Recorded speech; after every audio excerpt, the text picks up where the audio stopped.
Live from Radio Row in Houston, brought to you by Cooper Heating and Cooling, it's Schlereth and Evans.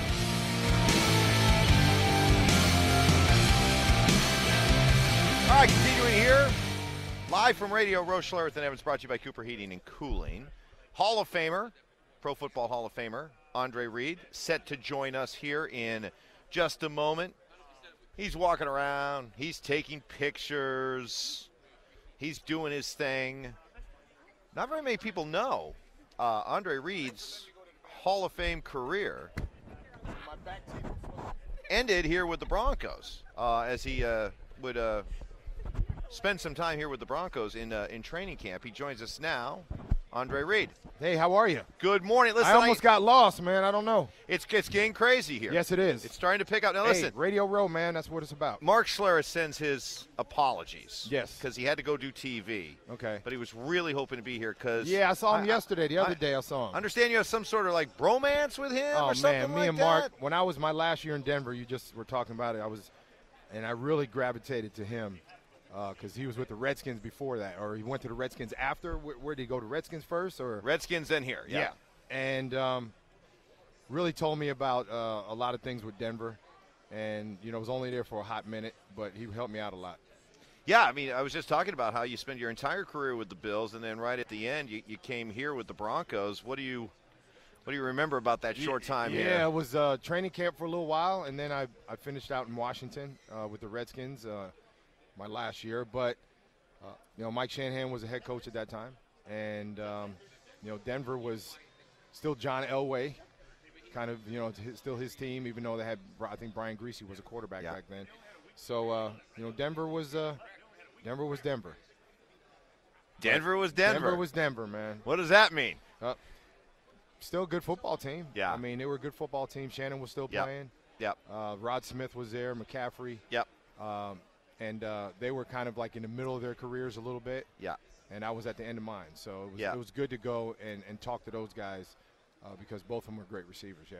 Do you, as a receiver, kind of are you amused when you look at what receivers have become? They've kind of become the divas of football, haven't they? We've always been. Have they divas. always been? Yeah. I just it's just with social media now and ways that these guys can get out there, they're more of kind of putting themselves out there. Right. And when I came in the league, there was no such thing as that.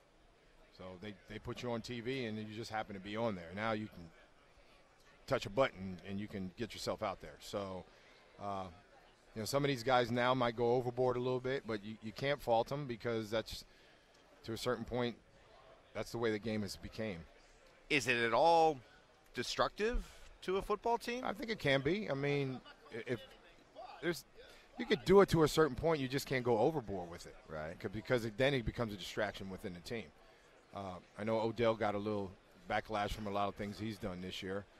But as long as he's going out there making plays and it doesn't bother him on the field, I think once it starts bothering the locker room and all that kind of stuff, then you have to have a heart-to-heart with him about some things. So, like this year, the Broncos got off to a pretty quick start. They were undefeated early on, and even in the midst of that, Demaryius Thomas and Emmanuel Sanders were complaining about not getting enough catches, enough touches. Of course, we're divas, man. but okay, so does everybody else in the room just kind of look at it and go, well, that's receivers being receivers. It doesn't really hurt anybody. Well, but when you're used to what those guys have been doing, I mean, they put up numbers the past how many years? Mm-hmm. And quarterback change is a different quarterback. No more Peyton, no more, whatever they had before Peyton, but they've been used to so many things, some different things, one thing for a lot of years, and then they get a quarterback change. They don't know who's the quarterback going to be. Osweiler was there for a minute, so it's, I can see where they're coming from. But the cynic in me or the fan in me would say, well, you guys got the big contracts, and that's the fan, though. I know, Yeah, and you may look at it and say, well, okay, you're not going to get as many catches as you had before. Your numbers aren't going to be as good, but hey, come on, you got to. To help for the team. Right, exactly. Yeah, I got you. Well, there was years that I didn't get as many balls as I thought I could. Right. But we were winning, and you got to put your pride aside sometimes. I mean, hey, do you want every ball? Of course. Right. That's not going to happen. And I think for the good of the team, you have that's how you have to look at it. Right. And you guys do play a position that, hey, if you're producing, if you're getting your numbers, it's going to help the team. Exactly. And then when you do get those chances, you better take advantage of them. Right, Yep. right. Visiting with Hall of Famer Andre Reed. And your Bills teams, I had the, it was a tremendous run you guys were on, and I covered a lot of your championship games. I was at a couple of those Super Bowls. I personally believe that you guys going to 4 straight Super Bowls, even though you didn't win any of them, still makes you one of the great dynasties in all of pro football history. You're the first guy that's actually said that. I've always felt that way. Come on, 4 straight Super Bowls? Yeah. I don't care if you didn't win any of them. Just going to 4 straight is incredible. Well, just getting to 1 is hard enough. Right.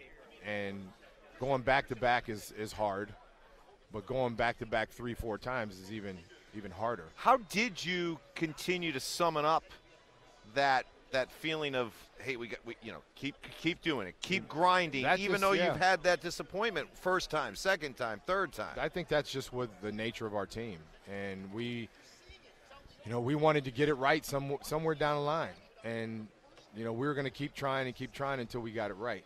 And there's guys that play in this league 10, 12 years, don't even get to a Super Bowl, don't play in 2 or 3 playoff games.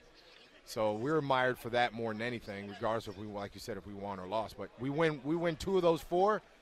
They talk about us in a total different light.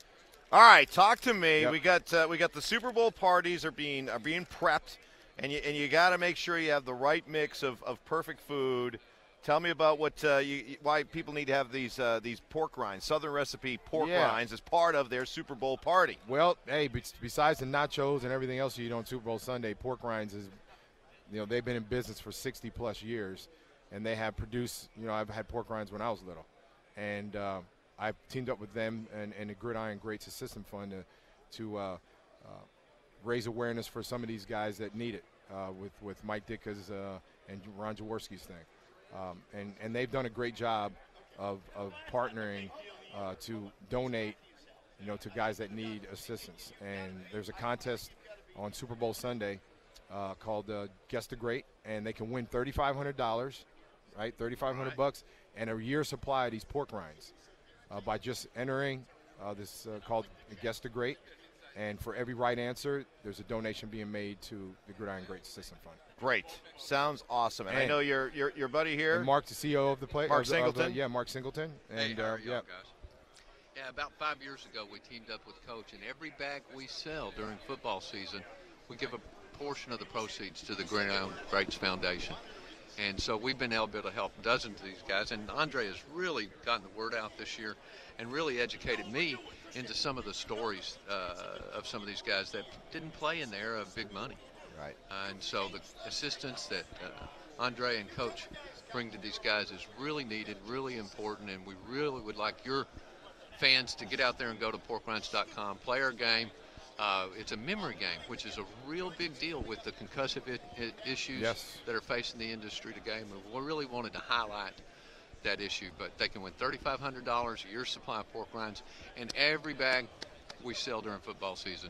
Some of the money goes to Coach to help some great guys. Awesome. Yep. Fantastic. Andre, great catching up with you. Thank you very much. Man. And I know Mark sends his regrets that he wasn't here to be able to okay. hang out with I'll you. see You guys him will around. see him. Yeah, Absolutely. I'll see him. Definitely. All right. Andre Reed joining us. Mike Singletary coming up next.